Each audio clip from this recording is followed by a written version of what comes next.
Hi, I'm Alex Leader. I'm on the AI for Good Foundation's Council for Good. And as part of the Foundation's work developing ethical frameworks for AI, I will be discussing considerations for the democratization of artificial intelligence.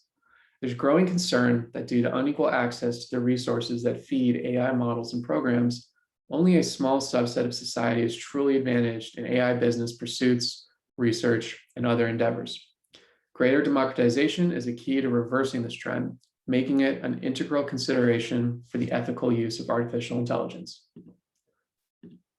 The key to effective democratization is not settling for just general statements about making AI for everyone, but really asking specific questions about the democratization process.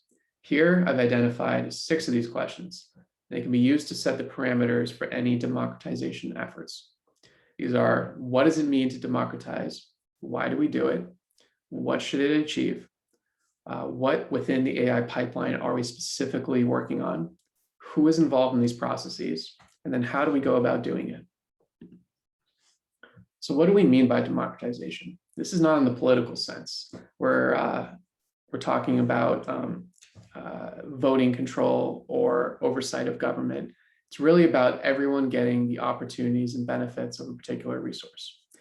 And now with AI and tech, that is, the ability for everyone to access, control, and understand AI outputs.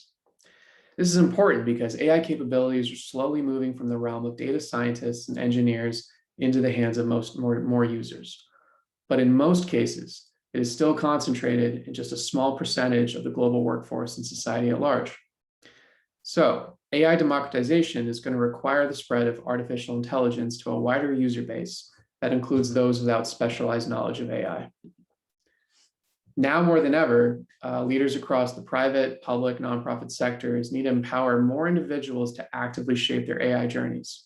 Making these new technologies more accessible and affordable can expand the possibilities of what business and governments can accomplish. So why are we doing this? Well, there's widespread participation as a potential benefit.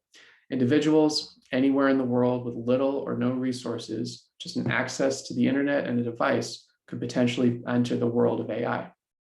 The more people working on solving important problems, driving insights, augmenting human capabilities, and automating tasks, the better off we all are. And there's also economic efficiency to consider.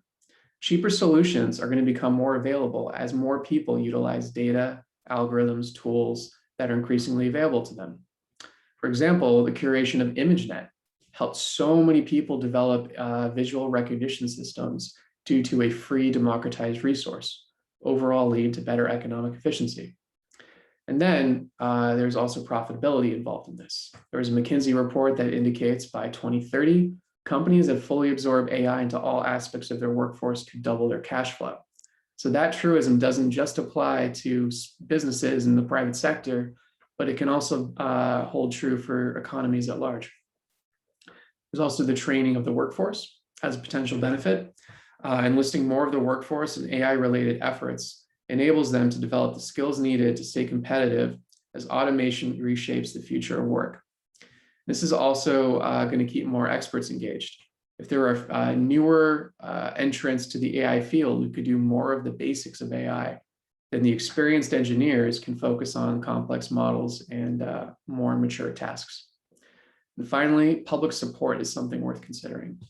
Getting more of society on board and excited about AI can lead to a virtuous cycle. As people see how they can use AI to solve their day-to-day challenges, demand for AI use cases are going to increase. As AI successfully solves more and more problems, the resulting excitement can encourage further investment in accessible AI, furthering this cycle. And then, with regards to what we're hoping to achieve, what does good look like if democratization is effective? It's important to define what specifically are benchmarks that we can look for. Some of these end goals might be accessibility, control, guidance, ownership, and scalability. So by accessibility, we mean AI being affordable and easy to use. In some cases, like open data initiatives or the sharing of algorithms, thinking of GitHub, for example, this could even be free. Currently, there aren't a whole lot of people that have the background to understand AI applications. So everyone should still be able to benefit from the power of AI. However, this power is currently concentrated in the hands of a select few, which is why we need to spread it out to more people. There's control to consider. Users should really have more agency in how to use their own AI tools. In essence, they should have more control over what they run, when they run it, and how they use the results. To give you a specific example, low code resources or build your own software development tools make it accessible, but they don't necessarily offer anyone control over it. It's not really enough to fully empower the average AI user. And then there's guidance. There should be greater clarity for more people regarding how to use algorithms and data. Not knowing a certain programming language should not be a barrier to engineering and utilizing algorithms and models. This is going to involve facilitating user-friendly resources and supports, but it's also going to make sure that pre-built algorithms and interfaces are streamlined as possible so that it's easy for people to understand how it works under the hood. And then there's ownership. Users should still understand who owns the data that's driving AI models. Is the data owned by entities who generate the data? Is it owned by those who process the data, or is it owned by those who are driving insights from it? It's important to ask the question of maybe could ownership be divided among multiple entities? Is it really just the domain of one of these groups, or could it be all of them? And are there emerging tools like blockchain that could be used to clarify that ownership? And finally, scalability. Depending on a small subset of experts with only just a handful of companies within only a few countries is going to inhibit the scale of positive transformations that AI can bring. It'll be much quicker if we can empower different job functions, organizations, demographies, and geographies with AI capabilities and know-how. So what exactly are we democratizing within the AI pipeline? Leaders should focus on clearly identifying exactly what they're going to democratize, whether it's something simple like access to data visualization or something more complex like model development. Who is going to use the democratized tools and how they can maximize the benefits while managing risks. That is something that needs to be considered. And also importantly, they need to be clear on what is going to be open, especially in terms of data, and what shouldn't be, what is going to be closed off from public view. So some tangible targets and aspects of the pipeline are data, algorithms, compute, think of also storage in this case, models, and then markets or places where you can provide AI services. So in the context of data, more structures and frameworks need to be instituted, most likely by the public sector, to make data more publicly accessible. Governance of data, usually by trusts, is an emerging vehicle for that. That is something where the public sector can play a role. Public repositories of data like data.gov is a great example. However, though, given that control over data is an important consideration for democratization, legislators also need to put stakes in the ground on what data is public domain versus private, what is the property of those who generate the data versus those who cultivate it. There's also algorithms. Open source code repositories like GitHub are a step in the right direction, but this isn't, right now, this is something that only a handful of platforms offer. And it shouldn't just be limited to the private sector. Just like with data.gov, there's room for code that serves the public interest to be more widely shared by our governments. And then compute. CPUs and GPUs for training models should be more accessible to end users on an affordable basis.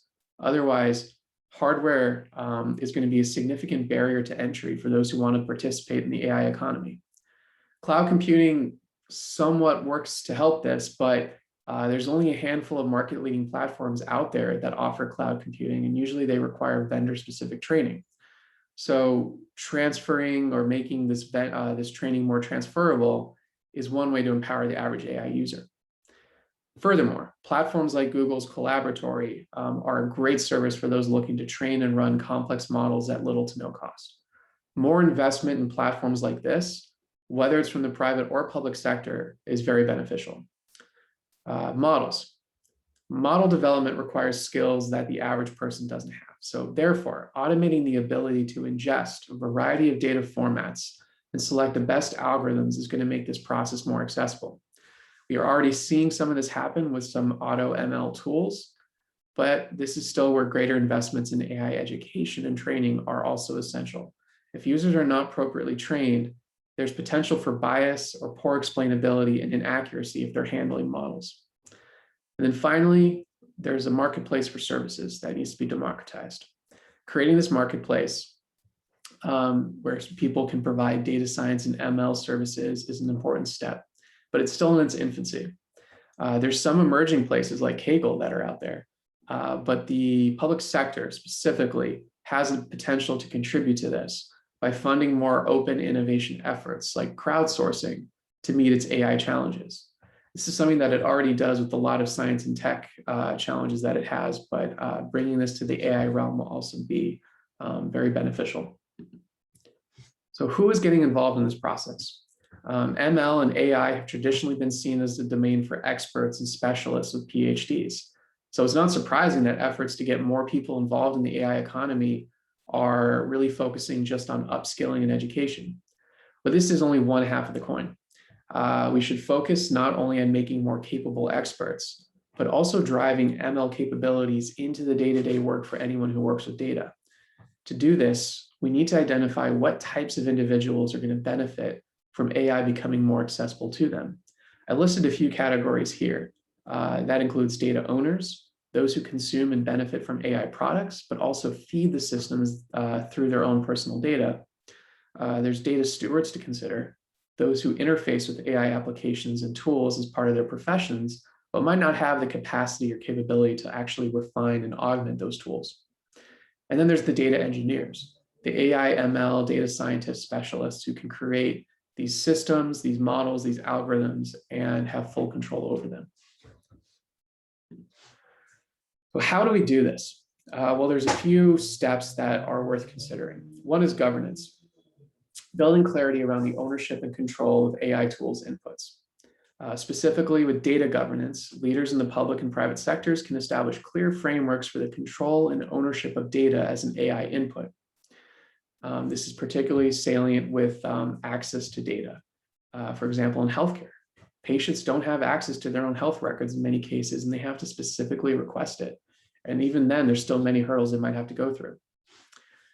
Intellectual property feeds right off of this. So this is involving frameworks to decide what inputs are property versus commons.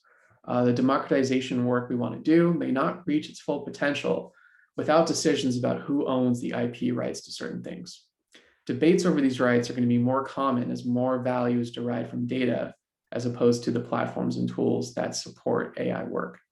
In fact, many businesses are actually avoiding cloud computing services out of concern that the provider of those services might co-opt any of the insights that they generate. There's also open sourcing. This is where we can promote sharing of outputs from AI systems whenever it is legally or ethically viable. But this is also a case where we have to be careful about what is open versus closed. So leveraging ecosystems and partnerships is very crucial to open sourcing. But with greater open sourcing, larger companies and sometimes the wealthier governments might be better poised to benefit, as opposed to those with fewer resources who could be left behind. So, for example, AI tools used in the fight against COVID-19 have been a very effective open source tool, but we still need to do more work to enable a larger, more global community to collaborate in this effort. Then there's training. This is where we can work to transition all users from just using AI to actually understanding how it works. Because if lay people don't understand the importance of how to train and test models, they might get dangerously inaccurate models. One of the easiest steps for facilitating a practical understanding of AI is simply just demystifying it by explaining how people can use the technology more frequently in their day-to-day work. If people can become more accustomed to self-service AI tools, they might be more comfortable looking under the hood and learning more. But in addition to just developing AI-capable individuals, there's been research that found that encouraging others to use data-driven tools can really set in motion a culture of exploration that is vital to an AI-forward culture. Furthermore, funding greater education is also a very important step. And finally, user friendliness. In the absence of formal training, low code, no code tools are a growing alternative. Enabling people to build AI-powered applications using visual application development platforms, drag and drop functionalities, that can really close the gap in data science talent. Simpler, user-friendly interfaces for coding tools will allow less tech-savvy people to be able to interact with their data. And then large cloud providers like Microsoft have done some great stuff here, making more self-service analytics platforms available, but there still needs to be more invested here. And an emerging set of companies can really make a positive impact on user friendliness of AI. So they're going to need greater funding opportunities in order to do their work. So that brings us to a focus question of how we mitigate risks. Well, there's no easy answer to this, but I have a couple considerations to offer. First off, it's important to share knowledge of data science and ensure that people who interact with platforms that use AI have a basic understanding of what goes on behind the simple and user-friendly interfaces provided by that platform. And then second, instead of trying just to democratize AI in general, we really ought to focus on specific applications, take predictive algorithms, for example, and try to make those as accessible and intelligible as possible to more people. So democratizing AI is really not going to be an easy and straightforward process that happens overnight. It won't come without risks. However, one way or another, it's already in the process of happening. This trend, though, is largely being driven by large companies that are heavily invested in AI and very interested in furthering the development of their own products. So while this is driving a lot of productive investment, there's still a need for the public sector to step in and delineate crucial distinctions around what gets democratized, whose responsibility it is, who pays for it, and whether any privacy considerations are needed.